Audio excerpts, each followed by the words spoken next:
कल की क्लास में हमने प्राचीन भारत को समझा और प्राचीन भारत के जो इम्पोर्टेंट टॉपिक थे उनके बारे में पढ़ा। देखिए कल अपन ने जो पढ़ा था वो केवल टॉपिक थे, ठीक है। उसमें तिथि के बारे में कुछ भी पता नहीं था कि कौन सी घटना कब हुई, ठीक। केवल इतना से पढ़ा था कि प्राचीन भारत में पहला टॉपिक कौन सा है, सिंधु घाटी सभ्यता। दूसरा टॉपिक कौन सा है, वैदिक सभ्यता। तीसरा टॉपिक कौन सा है, दो नए धर्मों का जन्म। चौथा टॉपिक मगध साम्राज्य। पांचवा टॉपिक विदेशी आक्रमण। और उसके बाद अगला टॉपिक मौर्य वंश। मौर्य के बाद फिर विदेशी आक्रमण और उसके बाद गुप्त वंश। यहाँ तक पढ़ा था। इसमें कहीं भी कोई जिक्र नहीं किया कि ईसा पूर्व की घटना है, ईस्वी की घटना है। बस एक ऑर्डर का पता लग गया कि पहला टॉपिक कौन सा, दूसरा कौन सा, तीसरा कौन सा, चौथा कौन सा, पांचवा कौन सा, ठीक है। तो एक बार मैं रिव्यू देता हूं आप लोगों को कि इतिहास का जो हिस्सा हमने पढ़ना शुरू किया था, प्राचीन इतिहास। तो प्राचीन इतिहास में जो पहली इतिहास की घटना है जहां से सवाल आते हैं परीक्षाओं में, देखो प्रागैतिहासिक काल से कभी कभी सवाल आता है। जैसे मनुष्य ने आग का आविष्कार कौन से युग में किया, ऐसे कोई रेयर कभी कभार, जरूरी नहीं आए, 2-5 साल में एक बार आ गया तो आ गया, तो नहीं आएगा। बाकी सवाल जो आते हैं वो सिंधु घाटी सभ्यता से शुरू हो जाते हैं। और हमें अच्छे से पता है कि सिंधु घाटी सभ्यता के बारे में हमको जानकारी कब जाके मिली है, 20वीं शताब्दी में, 19वीं या 20वीं शताब्दी में आके। उससे पहले हमको पता ही नहीं था कि सिंधु नाम की कोई सभ्यता है या नहीं, ठीक है। लेकिन बाद में जो उसके अवशेष मिले, उन अवशेषों का पता लगाया तो ये लगा कि शायद ये सबसे पुरानी सभ्यता रही है। क्या लगता है कि सिंधु घाटी सभ्यता कोई गांव की सभ्यता थी या शहर की सभ्यता थी? अच्छा ये बताओ, जो सड़कें होती है, बड़ी बड़ी सड़कें, ढकी हुई नालियां, बड़े बड़े घर गांव में मिलते हैं शहर? तो भारत में पहले क्या थे, शहर। सिंधु घाटी सभ्यता शहरी सभ्यता है ना। तो इससे बहुत अच्छा सवाल आता है कि भारत की पहली शहरी सभ्यता कौन सी थी, सिंधु घाटी सभ्यता। या सिंधु घाटी सभ्यता किस प्रकार की सभ्यता है, ठीक है। सिंधु घाटी सभ्यता के बाद ऐसा क्या हुआ इतिहास में, जब हम सिंधु घाटी सभ्यता के टॉपिक को पढ़ेंगे तब इसके कारण को समझेंगे कि इसके विनाश के क्या कारण रहे। उनमें से एक कारण आर्यों का आक्रमण भी था। जो आर्य आए वो इतने विकसित नहीं थे जितने सिंधु घाटी सभ्यता के लोग थे, और वो आए, उन्होंने वही ढर्रा शुरू किया जो सिंधु घाटी सभ्यता से पहले का चल रहा था। यानी वो कृषि पर आधारित, और कृषि पर आधारित होने वाली जो सबसे बड़ी संख्या होगी वो किसकी रहेगी, गांव की या शहरों? गांव की। गांव का सबसे ज्यादा व्यक्ति किस पर डिपेंडेंट है, एग्रीकल्चर पर डिपेंडेंट है, कृषि पर डिपेंडेंट है। तो वैदिक काल में जो भी हुआ सारे के सारे कृषि पर डिपेंडेंट हुआ। कहने का मतलब पहले शहर फिर गांव आ गया, फिर वो गांव धीरे धीरे शहर में कन्वर्ट हुआ, फिर बड़े बड़े महाजनपद बने जिनके बारे में हमने कल देखा था। तो सिंधु घाटी सभ्यता, इसके बाद दूसरे पॉइंट की कौन सी सभ्यता थी हमारी, वैदिक सभ्यता। वैदिक सभ्यता का सीधा सा मतलब ये है कि आर्यों ने जिस सभ्यता को यहाँ के बनाया, जिसमें वेदों का निर्माण हुआ, वो वैदिक सभ्यता है। इसके बाद हुआ है, पहले नहीं हुआ। वैदिक सभ्यता के बाद हिंदुस्तान में एक ऐसा धर्म चल गया जिसको हम सनातन धर्म या कभी कभी हिंदू धर्म के नाम से जानते हैं। उस धर्म में कुछ बुराइयां थी, जो कि एक समय विशेष के हिसाब से बुराइयां होना स्वाभाविक है। भाई कोई भी अगर किसी चीज की शुरुआत होगी उसमें कुछ बुराइयां होंगी। ये बुराइयां उस समय नहीं दिखेंगी, ये बुराइयां कब दिखेंगी, आने वाले टाइम, ठीक है। फिर क्या होगा, उन बुराइयों का संशोधन होगा, चेंज किया जाएगा, तभी तो धर्म आगे बढ़ेगा। तो इस धर्म में कुछ बुराइयां थी, उन बुराइयों के परिप्रेक्ष्य में आकर दो महान व्यक्तियों ने दो अपने धर्म चलाए, और उन दो धर्मों का नाम क्या पड़ गया, एक का नाम तो जैन धर्म और एक का नाम बौद्ध धर्म। इतिहास में इस दोनों धर्मों पर डिबेट है। बौद्ध धर्म के लोग तो ये चाहते हैं कि हमारा गौतम बुद्ध महावीर स्वामी से पहले का, और जैन धर्म के लोग क्या कहते हैं, नहीं महावीर स्वामी पहले का। यहां तक कि ये तक साबित कर दिया कि गौतम बुद्ध से पहले कोई नहीं था बौद्ध धर्म में। इसी महानुभाव ने ये धर्म चलाया। और जैन धर्म वालों ने क्या साबित कर दिया कि जैन धर्म को चलाने वाले जो महावीर स्वामी है वो 24वें नंबर के, उनसे पहले 2300 हो गए। अब पुराना कौन सा हो जाएगा, जैन, ठीक है। कि 23 गुरुजी पहले हो चुके, ये तो 24वें नंबर का है। इन धर्मों के बाद जो वैदिक धर्म से खिलाफ थे, वैदिक धर्म से खिलाफ का मतलब वैदिक धर्म ने या सनातन धर्म ने जो वर्ण व्यवस्था शुरू की थी, वर्ण व्यवस्था में जो सबसे निचले वाले पायदान में आते थे, वो ये चाहते थे कि अब हमारी रिस्पेक्ट बढ़े आगे।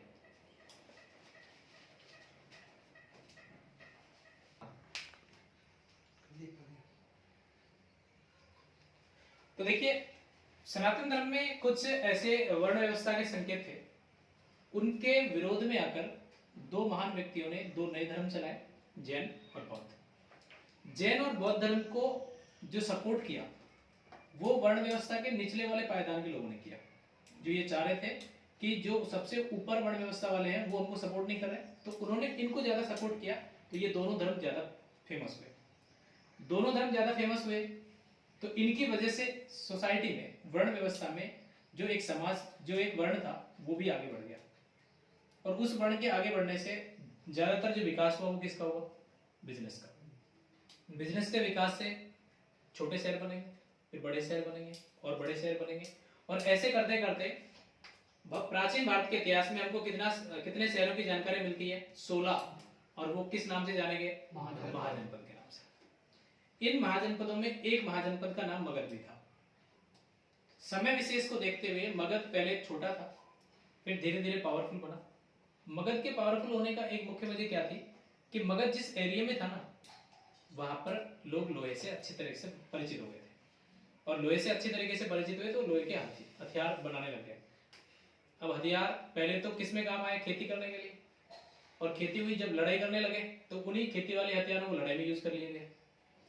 तो इसका मतलब ये होने लग गया कि अब मगध पावरफुल बनने लग गया था, और पावरफुल बनते बनते एक समय ऐसा आया कि मगध ही अकेला बच गया, बाकी सबको उसी के अंदर मिला लिया उसने। तो महाजनपदों में सबसे इंपॉर्टेंट जो कहानी है वो किसकी रहेगी? मगध साम्राज्य, ठीक है। और मगध साम्राज्य में जो एक सबसे बड़ा वंश स्थापित होता है उसका नाम क्या था? मौर्य वंश। मौर्य वंश से पहले जैसे हर्यक वंश था, शिशुनाग वंश था, नंद वंश था, छोटे छोटे वंश थे। तो मगध साम्राज्य की जो कहानी है वो एक तो हर्यक वंश से, एक शिशुनाग वंश, एक नंद वंश। हमें याद क्या रखना है ज्यादा? नंद वंश को याद रखना है। नंद वंश को इसलिए याद रखना है कि नंद वंश का जो शासक घनानंद था, बस यही वो समय था जब दुनिया को जीतने वाला सिकंदर भारत की तरफ आ रहा था। सिकंदर कहाँ का था? यूनान का। यूनान कहाँ है? यूरोप में, ठीक है। उधर से एक व्यक्ति ने ये कसम खा ली है कि जितना मेरे यहाँ के लोगों ने सुना है, यानी उसने ये कहा कि जितना मेरे यहाँ के लोगों ने जिस देश का नाम सुना है मैं उसको जीतने वाला हूं। वही वीर योद्धा जिसका गुरु अरस्तु था, जैसे जैसे अरस्तु से पढ़ा गया वैसे वैसे वो चलता गया, और चलते चलते भारत तक आ पहुंचा था। तो मगध पर जो घनानंद का शासन था, एक तरफ तो घनानंद को थोड़ा सा डर लग रहा था। डर लगने की सीधी सी वजह ये थी कि पता नहीं कब सिकंदर यहाँ आ जाए, क्योंकि सिकंदर का टारगेट क्या था? मगध था। लेकिन सिकंदर की सेना बहुत थक गई थी, क्योंकि बहुत लंबे समय से युद्ध करती आ रही थी, एक लंबा डिस्टेंस था। इसी समय जो घनानंद यानी नंदवंश के जो विरोधी व्यक्ति थे, विरोधी व्यक्ति का मतलब तक्षशिला के आचार्य, जिसका नाम चाणक्य था। चाणक्य ने कहा कि बदला पूरा मेरा हो जाएगा, और इसी बेस पे इन्होंने क्या किया कि एक स्टूडेंट को तैयार किया जिसका नाम चंद्रगुप्त मौर्य था। चंद्रगुप्त मौर्य के बारे में इतिहास में हमको बहुत कम जानकारी मिलेगी।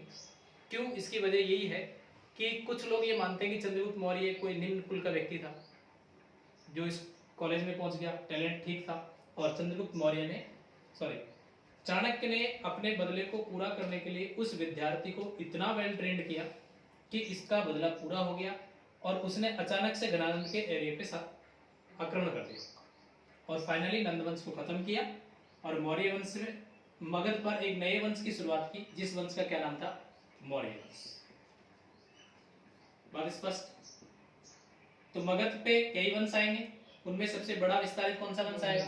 मौर्य वंश। मौर्य वंश में 3 राजा ताकतवर हुए। एक तो चंद्रगुप्त मौर्य खुद ही ताकतवर था, एक इसका बेटा। अब जैसे कोई बाप है तो उसका बेटा अगर होगा तो वो भी ताकतवर माना जाएगा, लेकिन बिंदुसार का जो बेटा होगा अशोक, वो और भी ताकतवर होगा। और फाइनली मौर्य वंश बहुत बड़ा एरिया में फैल गया। लेकिन जैसे अशोक की डेथ हुई तो जैसे मगर मौर्य वंश फैला था, अब धीरे धीरे सिकुड़ता गया। जब सिकुड़ता गया तो ये वो टाइम था जब मध्य एशिया की कुछ कबीले वाली जातियां भारत पर आक्रमण करने के लिए आ रही थी, और उन आक्रमणकारियों ने सबसे बड़ा फायदा क्या उठाया कि भारत के छिटपुट एरियो में आक्रमण किया और उस एरिया को अपने कब्जे में कर लिया। तो मौर्य वंश के पतन के बाद भारत पर क्या होंगे? विदेशी आक्रमण। एक विदेशी आक्रमण कब हुए? इस समय गणानंद के समय। तो यहाँ पे भी विदेशी आक्रमण होंगे, और यहाँ पर जो विदेशी आक्रमण होगा वो किसका होगा? सिकंदर। और यहाँ पर जो विदेशी आक्रमण होंगे वो किसी महान नहीं, छोटे छोटे कबीले के लोगों के, जैसे इंडो ग्रीक, हिंद यवन के नाम से, या फिर पहलव, शक, या फिर कुषाण के नाम से। ये कौन थे? मध्य एशिया की कबीले वाली जातियां थी जिनका काम क्या था? अटैक करना, लूट के ले जाना। जब इनको लगा कि यार अटैक करके लूटने से क्या फायदा है, यहीं रुक लेते हैं ना, यहीं घर बना लेते हैं, फाइनली सेटअप हो गए। विदेशी आक्रमणकारियों में केवल हमको एक का खास ध्यान रखना है, और वो किसका ध्यान रखना है? कुषाण। ये कुषाण वंश का जो सबसे इंपॉर्टेंट शासक कनिष्क का नाम सुना होगा आप लोगों ने। कनिष्क कश्मीर का राजा बन गया, यानी भारत के जम्मू कश्मीर वाले इलाके में इसका एरिया था।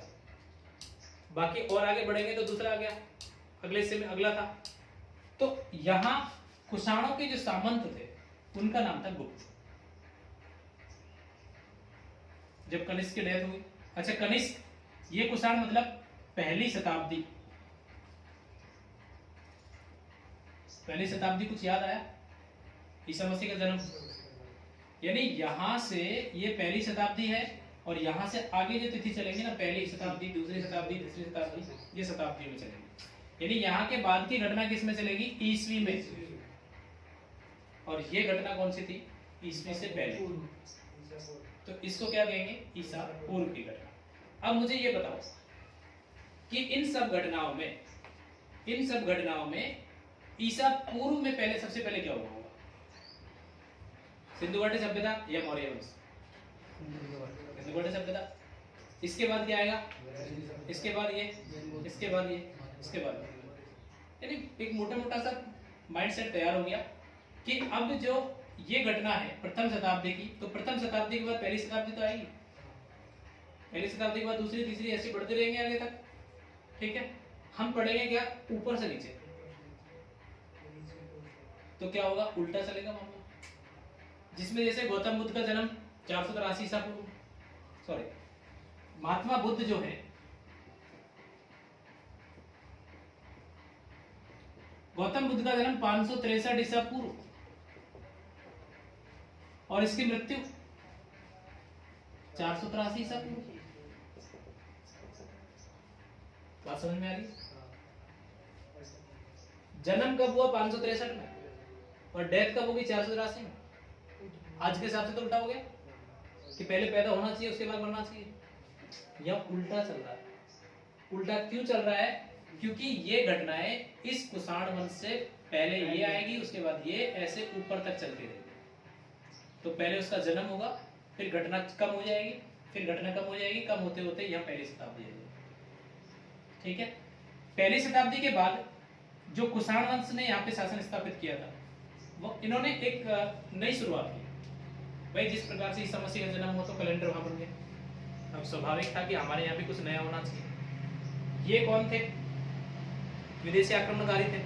तो इन्होंने कहा कि हमको कौन जानेगा इतिहास, और फाइनली इन्होंने एक नए कैलेंडर की शुरुआत की, और नया कैलेंडर जो था वो कौन सा था? यहाँ पे शक संवत। इससे पहले कौन सा था? विक्रम संवत। विक्रम संवत पहले से चल रहा था, कब से? इससे पहले जस्ट, यानी प्रथम शताब्दी से पुरानी जो शताब्दी थी, जिसको हम कहेंगे प्रथम शताब्दी ईसा पूर्व, यानी एक कैलेंडर तो बन गया था हमारे इस समय, फिर 100 साल बाद बन गया, मतलब अगली सेंचुरी में बन गया। तो जो ये वाला कैलेंडर चल रहा था, इसको अब हमने उलट के सीधा कर दिया, और हमारा कैलेंडर जो चलता है इस संवत पे आधारित है, शक संवत पे। बात स्पष्ट? तो ध्यान रखेंगे, इससे पहले की ईसा पूर्व घटना, इसके बाद ईसवी घटना। कुषाणों के जो सामंत गुप्त थे, ये गुप्त क्या थे? ताकतवर थे, और ये चाहते थे कि हमारा इलाका बड़ा हो। मौका देखा, कुषाण कमजोर हुए और अब धीरे धीरे इन्होंने अपनी शक्ति का प्रचार करना शुरू कर दिया। इन्होंने ताकत शक्ति बढ़ाई और फाइनली जिस प्रकार से मौर्यों ने एक पूरे भारत को जोड़ दिया था, उसी प्रकार से गुप्तों ने भी पूरे भारत को जोड़ दिया और ये भी इतिहास का सबसे महान वंश के रूप में फेमस हुआ। तो मौर्य वंश के बाद जो सबसे बड़ा वंश भारत पे राज करेगा, उस वंश का क्या नाम होगा? गुप्त वंश। लेकिन ध्यान रखने की बात है कि कुषाण वंश पहली शताब्दी, तो गुप्त वंश अब क्या चलेगा? ईस्वी में चलेगा और मौर्य वंश ईसा पूर्व में चलेगा। ये पहले हो गया, ये बाद में होगा। तो गुप्त वंश मतलब दूसरी शताब्दी से लेकर और लगभग चौथी या पांचवी शताब्दी तक। ये तो पहली शताब्दी हो गई, ये दूसरी शताब्दी, 2, 3, 4, 5, ये पूरी की पूरी गुप्त वंश के एक कंट्रोल में रहेगी। बात स्पष्ट। गुप्त वंश का पतन होता है। गुप्त वंश के पतन का एक मुख्य कारण क्या है कि मध्य एशिया की एक जाति है हूण। इनका टारगेट है कि आएंगे, लूटेंगे, मारेंगे और लूट के ले जाएंगे। जैसे शक आए, वो तो क्या थे कि चलो लूट के यही रहेंगे। इनका टारगेट ये था कि आएंगे, लूटेंगे, मारेंगे बस। तो ये हूण इतने बर्बर थे कि लोगों को मारते तो थे, धन संपदा को लूट के ले जाते थे।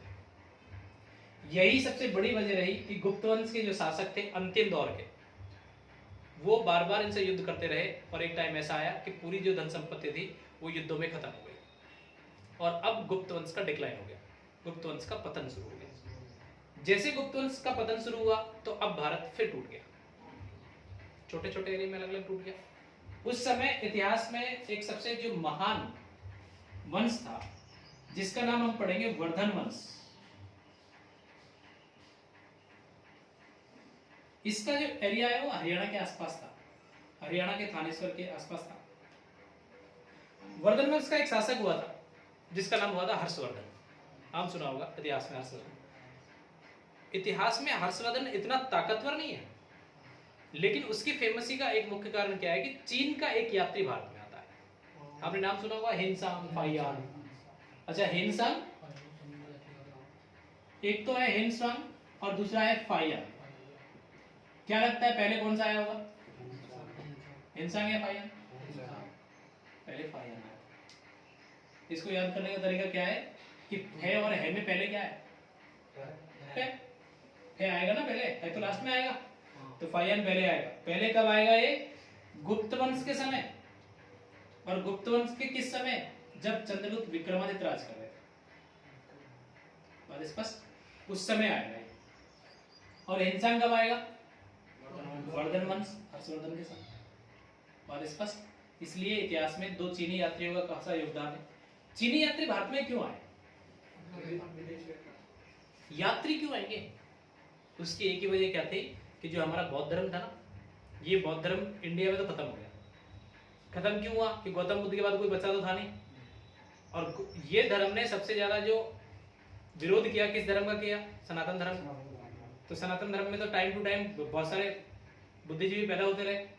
भगवान बुद्ध ने, गौतम बुद्ध ने किसी को भी अपना उत्तराधिकारी नहीं बनाया, उसमें चल रहे थे। दोनों धर्म में कॉन्फ्लिक्ट हुआ और आखिरकार बौद्ध धर्म के लोगों को यहाँ से भगने का अलावा कोई विकल्प नहीं सोचा और फाइनली भारत में पैदा होने वाला बौद्ध धर्म अब नेपाल के रास्ते चीन में शिफ्ट हो गया। अब हमारे गौतम बुद्ध की कहानी कहाँ सुनी जा रही? चीन में। चीन के लोग कह रहे हैं अरे इतना महान आदमी भारत में हुआ, चलो देख के आते। सबसे बड़ा नुकसान क्या हुआ कि ये लोग आए भारत में, उस समय भगवान बुद्ध की वैल्यू हमारे यहाँ पे कम हो गई थी। कम होने का मतलब हमारे यहाँ जो पुराना धर्म था ना, वो अब ऊपर उठ गया था। ये आए थे गौतम बुद्ध की जानकारी लेने, यहाँ के अवशेषों को भी ले गए। और फाइनली जब हमने इतिहास को लिखा तो गौतम बुद्ध के बारे में कहानी हमको मिल नहीं पाई। तो गौतम बुद्ध की कहानी हमने कहां से लिखी? चीन के अभिलेखों से। मतलब बाबा हमारा, ईश्वर यहाँ बना और हमने कहानी कहां से लिखी? वहां से, क्योंकि हमारी पूरी स्टोरी हो रही है। बात स्पष्ट। तो ये पूरा का पूरा जो टाइम है ये किस में आता है? प्राचीन काल। वर्धन वंश प्राचीन काल और एवरेज छठी शताब्दी ईस्वी, 6th सेंचुरी। ये पूरी की पूरी कहानी आती है प्राचीन काल में। अब सबसे बड़ी वजह की बात क्या है कि छठी शताब्दी में यहाँ पर तो ये वाला प्राचीन काल खत्म हो रहा था और इसी समय जो भारत के पश्चिम में आपने नाम सुना होगा मक्का मदीना का। मक्का मदीना सऊदी अरब, वहां पर एक महान व्यक्ति का जन्म होता है जिसका नाम क्या था? पैगंबर मोहम्मद। पैगंबर मोहम्मद ने एक नए धर्म की शुरुआत की और उस धर्म का क्या नाम था? इस्लाम। बात स्पष्ट। ईसाई जो ईसा मसीह था उसने कौन सा धर्म चलाया? मतलब उनके जो अनुयायी थे किस धर्म में दीक्षित हो गए? ईसाई धर्म में। इस्लाम कब हो रहा है? 6वीं शताब्दी ईस्वी में। और ईसाई धर्म प्रथम शताब्दी में। गौतम बुद्ध 6th ईसा पूर्व में। अगर मान लो एक ऐसा सवाल आ जाए आप लोगों के सामने कि कौन सी घटना पहले हुई, सवाल लिखो एक, देखते हैं कितने लोग सही कर पाते। निम्न में से कौन सी घटना, निम्न में से कौन सी घटना सर्वप्रथम घटित हुई?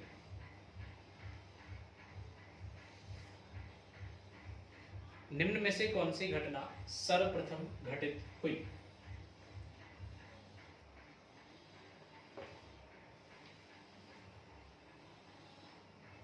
पहला ऑप्शन है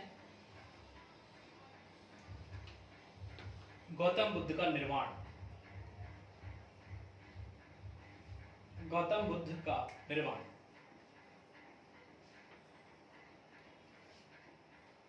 दूसरा ऑप्शन है इस्लाम का उदय। इस्लाम का उदय। थर्ड ऑप्शन है ईसाई धर्म का, ईसाई धर्म की शुरुआत।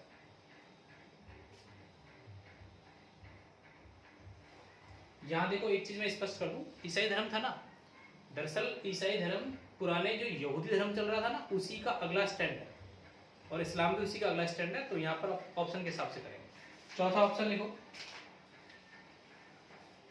महाभारत युद्ध। महाभारत युद्ध। तो 4 ऑप्शन आप लोगों के सामने। अब थोड़ा सा सोच के बताओ कि इनमें से क्या पहले हुआ होगा।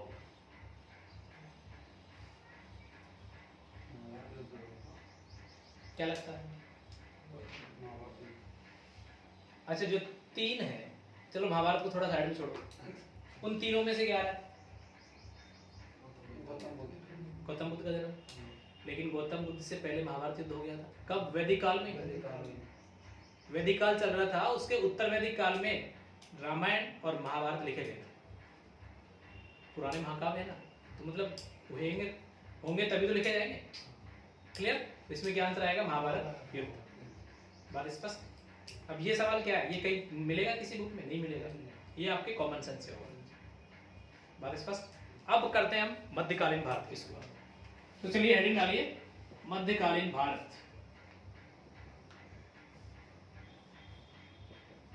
कि मध्यकालीन भारत में क्या आता है। तो देखिए मध्यकालीन भारत में जो शुरुआत मानी जाएगी मध्यकालीन भारत की, वो कहां से मानी जाएगी? एक थोड़ा सा बेसिक में आइडिया बता रहा हूं, 6वीं से 7वीं ईस्वी से। बात स्पष्ट। इससे पहले कौन से भारत चल रहा था? पुराना वाला प्राचीन काल। अब मध्यकालीन भारत 6वीं से 7वीं ईस्वी से ये वाला भारत शुरू हो जाता है। अब देखिए सबसे पहली बात, 6वीं शताब्दी में हरियाणा में छोटा सा वंश शासन कर रहा था। मध्यकालीन जो बीच वाला भारत है उसमें अलग टाइप के सातवाहन और इस टाइप के राजा राज कर रहे थे। दक्षिण भारत में अलग कर रहे थे, बंगाल में अलग राज कर रहे थे। यानी भारत टूट गया, विखंडित हो गया। और इस समय अगर कोई आक्रमणकारी बाहर से इंडिया में एंट्री लेगा तो उसके लिए ज्यादा दिक्कत आएगी या जल्दी से एंट्री हो जाएगी? उसकी तुरंत ही हो जाएगी ना, क्योंकि अलग अलग जगहों पे अलग अलग राजा थे। तो इसी समय इस्लाम का आगमन होता है भारत में। इस्लाम के आगमन का सीधा सा मतलब ये है कि दरअसल भारत में जो इस्लाम आएगा वो कहां से आएगा? सऊदी अरब साइड से। सऊदी अरब के आसपास जितने भी देश हैं उनको किस नाम से जाना जाता है? अरब देश, क्योंकि अरब सागर के ऊपर स्थित है। अरब कंट्रीज हैं। अरब देशों से मुस्लिम जो शासक हैं वो भारत की तरफ बढ़ेंगे। एक इतिहास में नाम सुना होगा आपने मोहम्मद बिन कासिम का। कासिम भारत में नहीं आना चाहता था, लेकिन ऐसा कहा जाता है कि उनका जो बिजनेस था श्रीलंका से होता था, श्रीलंका से, और सीधा का सीधा सऊदी अरब। ठीक, अब सबसे बड़ा सवाल क्या हुआ कि श्रीलंका से सऊदी अरब था, चल रहा था ट्रेड, और इतिहास में इस चीज का जिक्र मिलता है कि जब वो जो जहाज जा रहा था माल से लदकर, जब अरब सागर के आसपास से होकर निकला, कराची के आसपास से होकर, तो वहीं पर एक हमारे हिंदू शासक का राज था जिसका नाम राजा दाहिर सेन। दाहिर सेन को लगा माल आ रहा है, तो उसने क्या कर दिया, अटैक किया और माल को लूट ले गया। अच्छा, वो माल किसका था? मोहम्मद बिन कासिम वाले एरिया के लोगों का था। कहने का मतलब मोहम्मद बिन कासिम एक कमांडर था, आर्मी कमांडर, और किसके लिए काम कर रहा था? खलीफा के लिए काम कर रहा था। खलीफा कौन था? इस्लाम धर्म का सबसे बड़ा जो गुरु होता है, इस्लाम गुरु, धार्मिक गुरु, वो खलीफा होगा। किसका माल है? बीच में अटैक होगा तो लड़ाई तो होने वाली है। जब मोहम्मद बिन कासिम आया तो उसको लगा कि हमारा माल यहाँ से यहाँ तक तो आ गया, बीच में कहाँ गया? तो युद्ध होता है दोनों के बीच, और युद्ध होता है तो इस छोटे से एरिया में मोहम्मद बिन कासिम का एक राज्य स्थापित हो जाता है। लेकिन उस समय भारत के जो पश्चिम साइड में, उत्तर पश्चिम में नए वंशों का आविर्भाव हो रहा था, जिनमें राजपूत वंश का नाम सुना होगा आपने। राजपूतों का अलग अलग टाइप से आविर्भाव था। चालुक्य अलग जगह पे राज कर रहे थे, परमार अलग जगह पे राज कर रहे थे, ठीक है। इस प्रकार के अलग अलग राजवंश थे और सारे के सारे हिंदू थे, सबने मिलकर उसको हरा दिया था। तो एक छोटा सा आक्रमण 8वीं शताब्दी में होता है। 8वीं शताब्दी में होता है, ज्यादा सक्सेस नहीं होता है, लेकिन इसके बाद ये तो पता लग गया कि भारत पर जीत सकते हैं कोई भी। अरब देशों से मुस्लिम आने लग गए थे। अरब देशों के बाद अब आते हैं कहां से? टर्की साइड से, तुर्की से। और तुर्की से एक व्यक्ति आता है जो भारत में केवल लूटने के लिए आता है। उस व्यक्ति का नाम है महमूद गजनवी।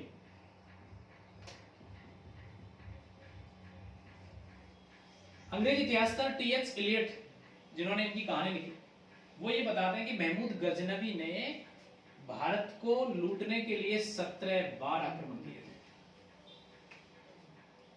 ये भाई साहब राजा था कहीं और का, टर्की का राजा, और इसको पता लगा कि मेरे राज्य का विस्तार कैसे होगा, माल चाहिए, और धन संपदा कहाँ दिख रही थी? भारत में। इसको लगा कि कोई ताकतवर तो है नहीं, चलते हैं। तो जब मूड बना के आता, हमला करता, माल लूटता, ले जाता। जितने भी हिंदू धर्म के मंदिर बने हुए थे, जहां पर ज्यादा धन संपत्ति छिपाई जाती थी, सबको लूट के ले गया, सबका नंबर लग गया। और वहीं से दो धर्मों में कॉन्ट्रडिक्शन हो गया। कौन से धर्म में? एक तो पुराना धर्म चला रहा था सनातन धर्म, और दूसरा कौन सा आ रहा था? इस्लाम धर्म। दोनों धर्म में टक्कर हुआ। अब सबसे बड़ा सवाल ये होगा कि कौन सा धर्म सर्वश्रेष्ठ है, इस्लाम या फिर सनातन? मारामारी में लग गई। और वहीं से जो अभी तक हम जिस गॉड पर कोई प्रश्न चिन्ह नहीं लगा रहे थे, अब क्वेश्चन मार्क लग गया उससे पहले भगवान के सामने सब हाथ जोड़ के चलते थे, डरते थे, सब कुछ करते थे। लेकिन अब जब भगवान के मंदिर से मूर्ति चोरी करके ले जा रहे हैं, तब गॉड के ऊपर सबसे बड़ा क्वेश्चन मार्क लगने लग गया कि जो भगवान हमारी सुरक्षा करने की जिम्मेदारी रखता था, अब खुद की नहीं हो रही। तो यहाँ से नई शुरुआत होगी दो धर्मों के कॉन्ट्रडिक्शन से। तो इसी बेस पर क्या हुआ कि महमूद गजनवी के आक्रमणों से फिर ये मान लिया गया कि अब उस समय सनातन धर्म की जगह इस्लाम धर्म ज्यादा पावरफुल था, माना जाने लगा। पुराना धर्म के ऊपर नया धर्म हावी हो गया। तो अब किसका प्रचार होगा, सनातन धर्म का या फिर इस्लाम धर्म का? इस्लाम धर्म का, स्वाभाविक। महमूद गजनवी के 17 बार के सफल आक्रमणों को देखकर एक महान आदमी आक्रमणकारियों की श्रेणी में, जिसका नाम मोहम्मद गौरी, ये भी नाम सुना होगा आपने, मोहम्मद गौरी, पृथ्वीराज चौहान की कहानी, तराइन का युद्ध। ये मोहम्मद गौरी इस प्लान से आता है कि मैं भारत को जीतूंगा और वहीं रहूंगा, मतलब मेरा राज्य वहां तक होना चाहिए। ये किस उद्देश्य से आ रहा था? लूटने के लिए, साम्राज्य विस्तार के चक्कर में। ये आ रहा था कि मेरा इलाका गजनी से, यानी अफगानिस्तान से भारत तक। ये कह रहा था मेरा तो यही बहुत है, बस पैसे मिलते रहे टाइम टाइम। मोहम्मद गौरी जब भारत में आया तो इसका मुकाबला किससे होता है? पृथ्वीराज चौहान से। देखो पृथ्वीराज चौहान अपने समय का सबसे ताकतवर योद्धा है, ऐसी बात नहीं। मोहम्मद गौरी और पृथ्वीराज चौहान के बीच कम से कम 6-7 लड़ाई होती है और हर लड़ाई में पृथ्वीराज चौहान मोहम्मद गौरी को हरा देता है, हर लड़ाई में। और पृथ्वीराज चौहान इसलिए छोड़ देता है कि जाओ क्या कर लेगा, जब खुला नहीं छोड़ना चाहिए। अगर पृथ्वीराज चौहान, इतिहास इस बात को बताता है कि पृथ्वीराज चौहान अगर मोहम्मद गौरी के पीछे जाता थोड़ा बहुत, तो गौरी भाई साहब गजनी से आते हैं, गजनी से आता है, थोड़ा आके आगे रुकता, फिर जैसे पृथ्वीराज चौहान से लड़ाई करने की बात करता, फिर हार जाता, फिर थोड़ा सा पीछे हो जाएगा, वहां नहीं जा रहा अभी, और ये सोच रहा है कि कैसे इससे लड़ूं, बस वही ट्रेनिंग कर रहा। और फाइनली इतिहास में 2 युद्ध, महान युद्ध होते हैं, 1191 और 1192। ये दोनों के दोनों हरियाणा में हुए, तराइन में, एक पहला युद्ध और एक दूसरा युद्ध। इन दोनों के बारे में अलग अलग कहानियां मिलती है हमको अलग अलग किताबों से। किताब लिखने वाले कौन? एक तो मोहम्मद गौरी का दोस्त है जिसका नाम है चंद्रबरदाई, ये पृथ्वीराज चौहान का मित्र है। एक पृथ्वीराज चौहान के दरबारी कवि हैं जिसका नाम जानक है। जानक ने जो किताब लिखी उस किताब का नाम तो पृथ्वीराज विजय है, कि पृथ्वीराज हमेशा जीतता रहा। और फिर दोस्त ने किताब लिखी तो पूरी की पूरी पृथ्वीराज की कहानी लिख दी, पृथ्वीराज रास। अब देखिए सबसे बड़ा डिबेट क्या है कि पृथ्वीराज रासों में चंद्रबरदाई ने क्या लिखा कि तराइन की दूसरी लड़ाई में चौहान हार गया था और गौरी इसको पकड़कर कहां ले गया, अपने गजनी में ले गया और दोनों आंखें फुड़वा दी इसकी। ये कौन लिख रहा है? चंद्रबरदाई। चंद्रबरदाई तो यहीं था ना, लिख सकता है, कोई बड़ी बात नहीं। वहां आंखें फुड़वा दी और मतलब बुरी दशा में इसको कैद करके पटक दिया। फिर ये भाई साहब ये चंद्रबरदाई जाता है इसको छुड़वाने के लिए, और फिर क्या होता है कि चंद्रबरदाई गजनी पहुंचता है और वहां जाकर, अब देखो क्या स्टोरी में ट्विस्ट आता है थोड़ा सा, वहां जाके कह रहा है इसकी बुरी दशा हो गई, तो वो अब ये प्लानिंग करता है कि मैं गौरी को मरवाऊं कैसे, बदला कैसे लूं। इसके अंदर एक ऐसा हुनर था जो आंख बंद करके भी तीर चला देता था सटीक निशाने पे। दोनों के बीच बातें हुई, इसके और इसके बीच, किताब में लिखा हुआ है। अब किताब लिखी कहां इससे पता नहीं। चंद्रबरदाई ने यह लिखा कि पृथ्वीराज चौहान को जब उसने मोटिवेट किया और फिक्स निशाना बताया कि थोड़ी सी दूरी पे महाराज बैठा है, थोड़ी सी ऊंचाई पे, पूरे डिस्टेंस नाप तोल के बता दे कि जो तू सब भेदी बाण चलाएगा ना, उससे पहले कहना पहले इधर जाए फिर ऊपर जाए, ऊपर ही बैठा है।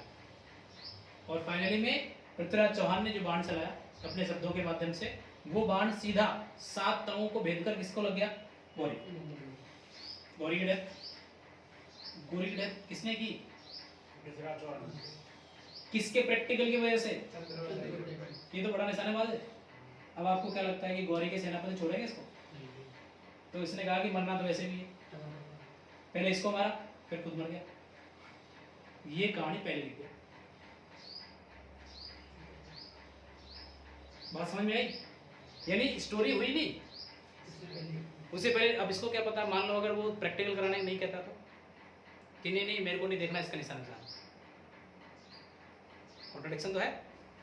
लेकिन ऐसा कहा जाता है कि चंद्रबरदाई का जो बेटा था वो भी एक कवि था। चंद्रबरदाई अपने बेटे से कह गया था कि मैं वहां जाके ये करूंगा और तू इस किताब में सब लिखना। जलहन था उसका नाम। जलहन ने क्या किया, जैसे पता लगा कि बाबूजी की कहानी खत्म हो गई वहीं पे, तो किताब जो अधूरी थी ना उसको खुद ने लिख के पूरा कर दिया। तो पृथ्वीराज चौहान की पूरी कहानी किसमें मिलती है? पृथ्वीराज रासों में।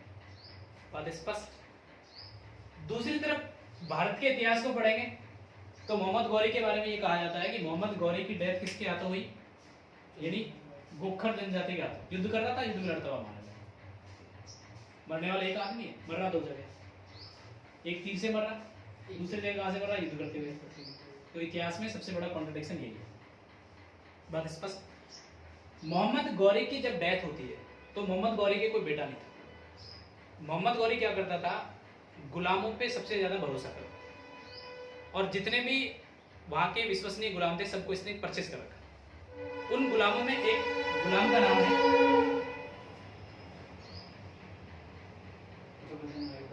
कुतुबुद्दीन ऐबक।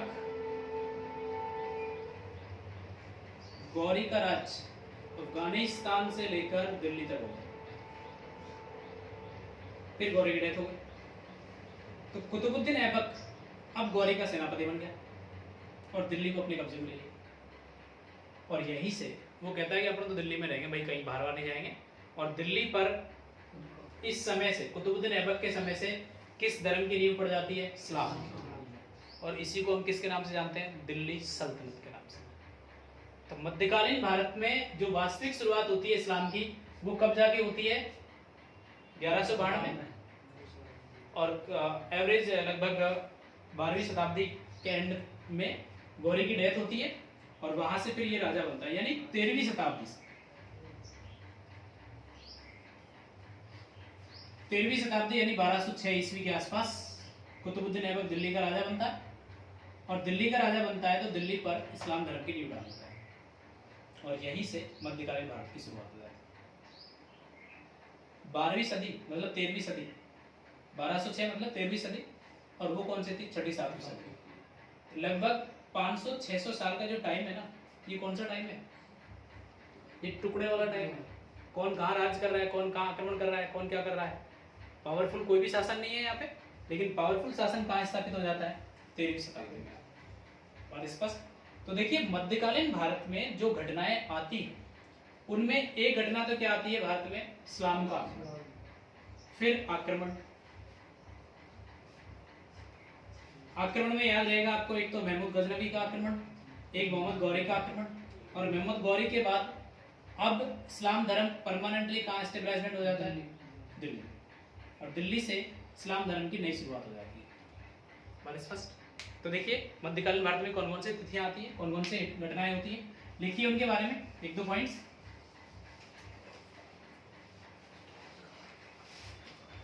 मध्यकालीन भारत,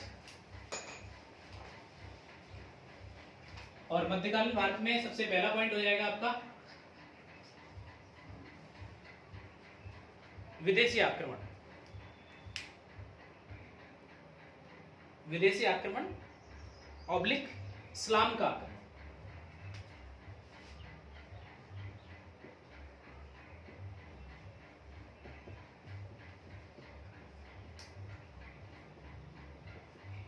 या इस्लाम का आगमन, ऐसे लिखो। तो क्या ये आक्रमण पहली बार हो रहा है? पहले भी हो गया था, ठीक है, बात समझ में आ गई। लेकिन अब ये दूसरा धर्म आ रहा है एंट्री करके। पहले वाले क्या थे? आए चले गए, ये परमानेंट सेटलमेंट हो जाता है। विदेशी आक्रमण या इस्लाम का आक्रमण, इसमें आप हिंट के लिए लिखो अरबी, अरबी आक्रमण। इसका एक सब पॉइंट बना लो, अरबी आक्रमण। और नंबर 2 पे तुर्की, यानी अरबी मुसलमानों के आक्रमण, अरब देश के मुसलमानों के आक्रमण। और नंबर 2 तुर्की मुसलमानों के आक्रमण। ठीक है, तो जब हम इतिहास को पढ़ेंगे तो उसमें समझेंगे कि अरब देश से कौन कौन आए, टर्की से कौन कौन आए, जैसे महमूद गजनवी हुआ, मोहम्मद गौरी हुआ। और इसके बाद अब दिल्ली पर क्या शुरुआत हो जाता है? शासन, और वो भी पावरफुल। और इसी को हम किसके नाम से जानते हैं? दिल्ली सल्तनत। तो दिल्ली सल्तनत की शुरुआत होती है कहां से? 13वीं शताब्दी से, या 1206 ईस्वी से। 1206 ईस्वी से लेकर 1526 ईस्वी तक दिल्ली सल्तनत का शासन होता है, यानी दिल्ली सल्तनत पर शासन होता है। सबसे बड़े मजे की बात क्या है कि ये पूरे के पूरे टाइम में सारे के सारे जो राजा बनेंगे वो कौन होंगे? इस्लाम। 1526, ये 1206, ये 1526। आपने नाम सुना होगा पानीपत की पहली लड़ाई। फिर तो मुगल आ जाएगा।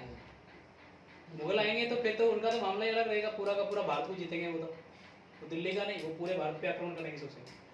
लेकिन ये लोग दिल्ली से सेटिस्फाई हैं, दिल्ली के आसपास बस इनका रहे। दिल्ली सल्तनत पर जो सबसे पहले व्यक्ति ये सोच के आया था कि मैं अब यहीं रहूंगा, उसका नाम क्या था? कुतुबुद्दीन ऐबक। उसने कहा था भाई मैं गुलाम था, गुलाम ही रहूंगा, राजा नहीं बनना। राजा तो मैं बन गया हूँ, लेकिन मैं राजा की उपाधि नहीं, मैं तो गुलाम की उपाधि धारण करूँ। तो दिल्ली सल्तनत पर जो पहला वंश आएगा उस वंश का नाम ही क्या है? गुलाम वंश। गुलाम वंश को मामलुक वंश के नाम से भी जानते हैं। बहुत स्पष्ट नहीं आता। तो दिल्ली सल्तनत और उसमें गुलाम वंश। गुलाम वंश में हम 2-3 शासकों को पढ़ेंगे। एक तो ऐबक को पढ़ेंगे। ऐबक के बारे में ये कहा जाता है कि 1206 में आए और 1210 में मर गए, 4 साल में डेथ। इसी समय इन्होंने धर्म का इतना बड़ा चेंजेस करवाया। सबसे बड़ा चेंजेस तो क्या करवाया कि जितने भी धार्मिक हिंदू मंदिर थे उनको तुड़वाने का काम भाई साहब ने शुरू कर दिया। दिल्ली में एक विष्णु मंदिर था, उसको तुड़वाया और मस्जिद बनवाया।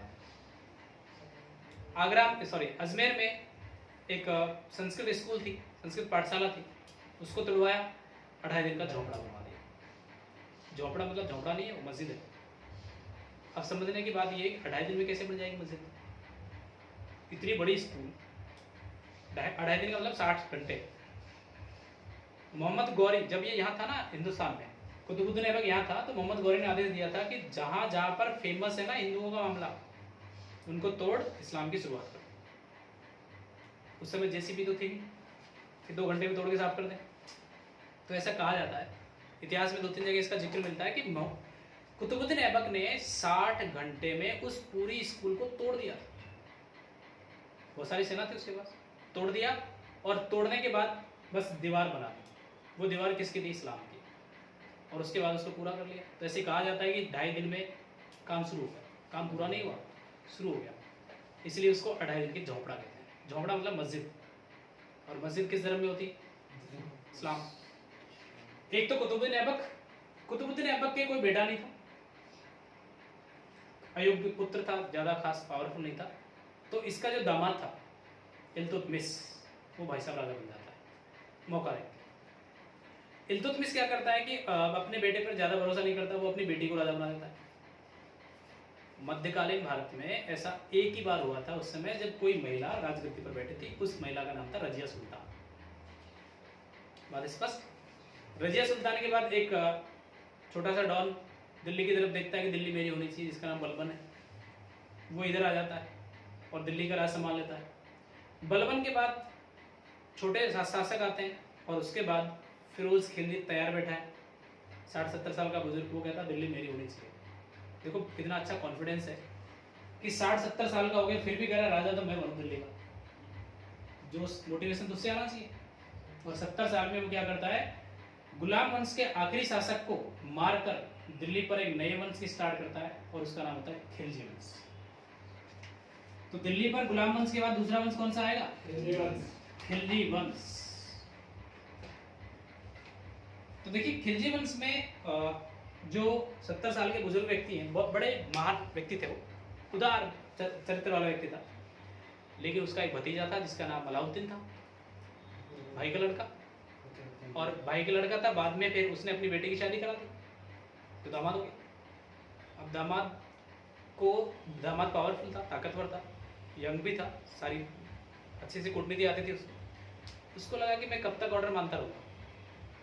मूड सटका, ससुर जी को टपका दिया और दिल्ली का राजा बना। तो दिल्ली का राजा बना तो इसने ये देखा कि जहां जहां कोई आदमी फेमस हुआ है, जैसे सिकंदर महान हुआ, इसने कहा मेरे से पहले जो इतिहास हुआ है ना उसको तो खत्म करो, नया इतिहास है। इसने अपने आप को दूसरा सिकंदर कहा, और सेना इतनी बड़ी कर दी कि सेना के लिए परमानेंट सैलरी, पहले सैलरी नहीं मिलती थी, इसने कहा नगद वेतन लो। सैनिकों का हुलिया पहचानना शुरू कर दिया, घोड़े रखना शुरू कर दिया, उनमें भी निशान कि मेरे को पता लगे ये मेरा आदमी है, कोई बाहर का तो नहीं है।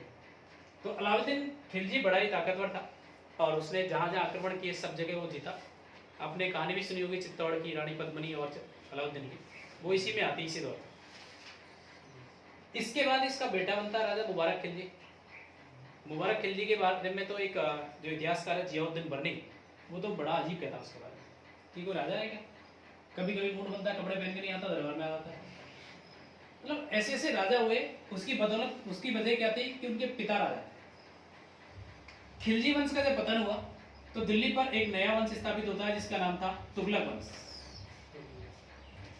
तुगलक वंश के जो मुस्लिम थे वो थोड़े पढ़े लिखे अच्छे थे, और एक महानुभाव जिसका नाम मोहम्मद बिन तुगलक, वो तो इतना पढ़ गया था कि लकड़ी का महल बनवा लिया, और लकड़ी का महल बनवाया और पिता को उद्घाटन करने बुला लिया। बस उसी समय फटाके वटाके छोड़े, महल गिर गया, बाबूजी की डेथ। फिर दूसरी प्लानिंग की कि यार मेरे को कुछ बड़ा करना चाहिए, कि दिल्ली पर राज करते करते बहुत दिन हो गए, साउथ में चलते हैं। साउथ में जाके और वहाँ जाके एक बड़ा सा किला बनवा दिया, महल बनवा दिए, और दिल्ली के लोगों से कह रहा है तुम्हें सबको यहाँ से उधर जाना पड़ेगा। दिल्ली के लोग कह रहे हैं यहीं पड़ा रहने दे। वहाँ से उधर शिफ्ट किया, इतना पैसे लगा के दिल्ली के लोगों का मन नहीं लगा, दोबारा गए, पैसा लगाया फिर।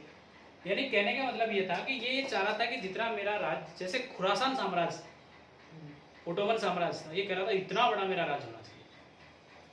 पढ़ा लिखा ज्यादा है ना, तो कई बार क्या होता है, ज्यादा पढ़ जाता है तो दिमाग सटक जाता है। जब मोहम्मद तुगलक की डेथ हुई, यानी उसके जो जनता थी ना वो परेशान थी, तो कह रहे कब पीछा छूटेगा महाराज से।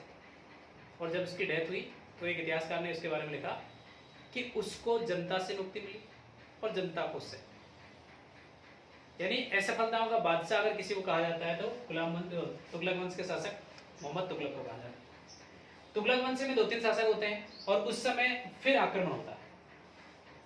ये आक्रमण वही आपने नाम सुना होगा, नादिर शाह का आक्रमणकारी, बहुत बड़ा। वो मतलब आता था इस उद्देश्य से मारकाट, लूटना, और उसने अपने कुछ व्यक्तियों को, मुल्तान के एक सूबेदार खिज्र खां को दिल्ली की गद्दी पे बिठा गया और ये कह गया कि ये कह देना भाई साहब बिठा के गए। उसने कुछ समय तक भारत में राज किया, यानी दिल्ली पे राज किया। तो तुगलक वंश के बाद जो अगला वंश आएगा उसका नाम रहेगा सैयद वंश।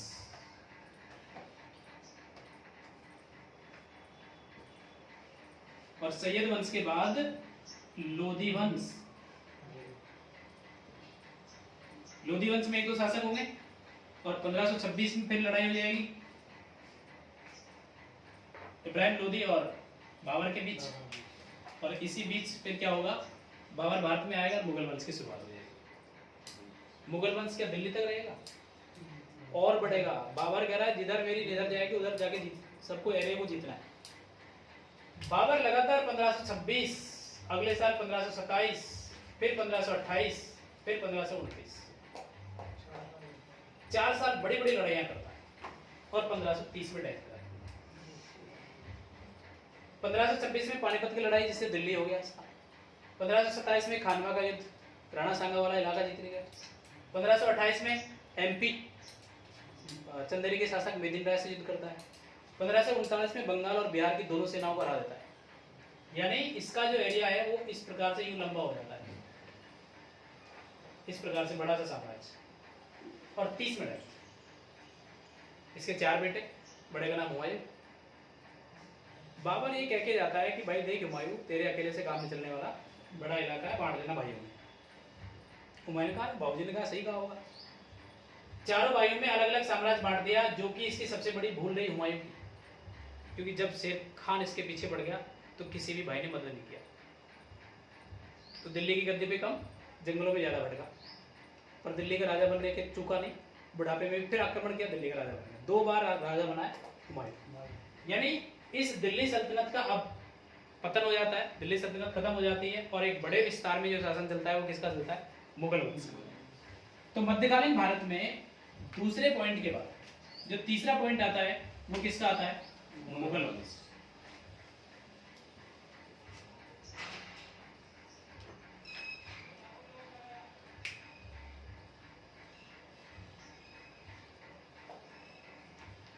तो देखिए मुगल वंश में आपको क्या लगता है, जो इस्लाम धर्म आया उसमें बुद्धिजीवी लोग आए, भाई अच्छे अच्छे विद्वान लोग आए।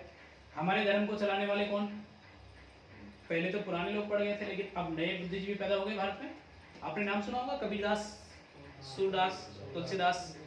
ये ऐसे लोग अब इस मुगल वंश के समय इनका जन्म होता है और फाइनली ये क्या करते हैं कि अपने धर्म में जो कमियां थी ना, उन कमियों को दूर करते हैं और नए तरीके से अपने धर्म को उठाते हैं।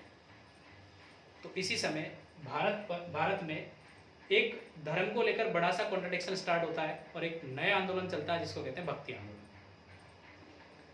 भक्ति आंदोलन में अलग अलग ईश्वरों की भक्ति होगी, जैसे श्री राम है। तो श्री राम के बारे में सबसे पुरानी जो कहानी है हमको कहाँ मिलती? रामायण में। और रामायण किसने लिखी थी? वाल्मीकि। कब लिखी थी? वैदिक काल। वही चली आ रही थी कि राजा के दशरथ के 2 बेटे, ये पूरी कहानी। फिर लंका का विध्वंस करके वापस आया अयोध्या में, फिर सीता को छोड़ दिया, है ना, पूरा का पूरा वो शासन चलता है। लेकिन तुलसीदास कहता है कि अब टाइम बदल गया है, अब कुछ नया करना पड़ेगा। ये शासन जो पुरानी कहानी थी उसमें चेंज किया। तुलसीदास ने एक केवल राम का चरित्र उठाया और उस चरित्र को इतना महान बना दिया कि उसी चरित्र के नाम से एक किताब लिख दी अवधि भाषा में, जो सबको समझ में आती थी। उस किताब का नाम था रामचरितमानस। वो रामायण की कहानी है, छोटी कहानी, लेकिन उसमें बदलाव बहुत किया है। बदलाव इसलिए किया ना कि पुरानी चीजें अब नहीं चलेंगी भाई, समय के हिसाब से बदलना होगा। और उसी प्रकार से जैसे तुलसीदास ने अपना इलाका बढ़ाया, अपने एरिया को बड़ा किया, सूरदास का जन्म हुआ। वैदिक काल में श्री कृष्ण की कोई कहानी नहीं थी, कृष्ण की कोई कहानी नहीं थी। कृष्ण की जो कहानी पूरी जो चली आ रही थी, छोटी मोटी कहानी, उस छोटी मोटी कहानी को बड़ा विस्तारित रूप किसने दिया? सूरदास। सूरदास ने कन्हैया के जो छोटा रूप होता है ना बालकपन का, सबसे ज्यादा उसी के ऊपर लिखा कि छोटा सा कन्हैया मक्खन चुराता है, गोपियों के साथ खेलता है, मुरली बजाता है, बस ऐश। क्योंकि सूरदास था ही ऐसा, मतलब माहौल ही ऐसा था उसका। उस माहौल में रहकर उसने वही किया। और उसके समय के जो राजा थे जिसका नाम ही जहांगीर है, आपने नाम सुना होगा सलीम और अनारकली की कहानी। सलीम अनारकली की जो लव स्टोरी चल रही थी उसी समय एक कवि हो गया। और वो जो कवि लिखेगा, वो कवि जो स्टोरी लिखेगा तो वो कैसे लिखेगा? ऐसी। और अकबर के समय कौन था? तुलसीदास। तो जैसा अकबर वैसा तुलसीदास। मतलब सीधा सा सीधा ये था कि मुगल वंश के समय भारत में हिंदू धर्म को उठाने के लिए एक नया आंदोलन चला जिसका नाम क्या था? भक्ति आंदोलन। और भक्ति आंदोलन में इंपॉर्टेंट कवि हुए जो कि भक्त भी थे, जिनमें एक तो जैसे तुलसीदास हो गया, सूरदास हो गया, मलिक मोहम्मद जायसी जो पद्मावत नाम की किताब लिखेंगे, कबीरदास को एक बड़ा सा डिस्प्यूट होता था हर धर्म से, क्योंकि उसको लगता था कि ये सब बेकार की बात है। तो वो ना इस्लाम की बात मानता था ना अपने सनातन की मानता। लास्ट में जाके जब एजेड हो जाता है तो लास्ट में कहता है कि मैं तो दोनों को मानता हूँ, क्योंकि एक यंग एज होती है उसमें कोई भी विचार जल्दी से मान नहीं पाते हैं। और जब एज खत्म हो जाती है तो सब मान लें हाँ ठीक है यही होता होगा, क्योंकि उस समय और तो कुछ होता नहीं है बस मानने के अलावा। तो मुगल वंश के बाद जो चौथा पॉइंट आएगा मध्यकालीन भारत में, उसका नाम है भक्ति आंदोलन। लिख लो इसको, भक्ति आंदोलन। और भक्ति आंदोलन और मुगल वंश, यानी मुगल वंश का जब खत्म होता है, मुगल वंश का पतन होता है, तो अब कौन सा धर्म आएगा? दूसरा ईसाई। और वहां से कौन सा भारत स्टार्ट हो जाएगा? आधुनिक। तो मध्यकालीन भारत में पहला टॉपिक कौन सा आया? विदेशी आक्रमण। विदेशी आक्रमण में किसके आक्रमण? अरबी के बाद दूसरा पॉइंट किसका? दिल्ली सल्तनत में कितने वंशों ने राज किया? 5 वंश। गुलाम वंश, खिलजी वंश, तुगलक वंश, सैयद वंश, लोधी वंश। लोधी वंश के जो आखिरी शासक इब्राहिम लोधी थे, 1526 में हार जाता है किससे? बाबर से। और बाबर अब दिल्ली तो है ही, इसके आसपास के इलाके को जीत लेता है। और कौन सा वंश स्टार्ट हो जाता है? मुगल वंश। मुगल वंश 1526 से लेकर 1707 तक ताकतवर रहता है। औरंगजेब का नाम सुना होगा। जहां तक ताकतवर होता है, औरंगजेब के बाद फिर पावरफुल राजा नहीं होते, छोटे छोटे राजा आ जाते हैं, फिर भारत टूट जाता है। देखो भारत कितनी बार टूटा है, एक तो मौर्य काल के बाद टूटा, एक गुप्त काल के बाद टूटा, एक इस समय टूटेगा। इस समय भी टूट ही रहा है, दिल्ली पे अलग, साउथ में अलग, नॉर्थ ईस्ट में अलग, अलग अलग जगह पे अलग अलग राज हो रहा है। 1707 के बाद फिर अब ईसाई आ जाते हैं, यानी यूरोप महाद्वीप के लोग इंडिया में एंट्री ले लेते हैं। और उसके बाद फिर क्या होता है कि नए भारत की शुरुआत होती है, जिसको हम किस नाम से जानते हैं? आधुनिक भारत। बात स्पष्ट। तो ये प्राचीन काल के बाद अगला पॉइंट ये हो जाएगा, ये सारे के सारे किसमें चलेंगे? मध्यकालीन भारत में, और इसके बाद कहाँ चलेगा, आधुनिक भारत। चलो आज की क्लास में हम इतना ही पढ़ते हैं और कल आधुनिक भारत से शुरुआत करते हैं, पूरी की पूरी आधुनिक भारत की कहानी को समझते हैं। ठीक है, चलिए।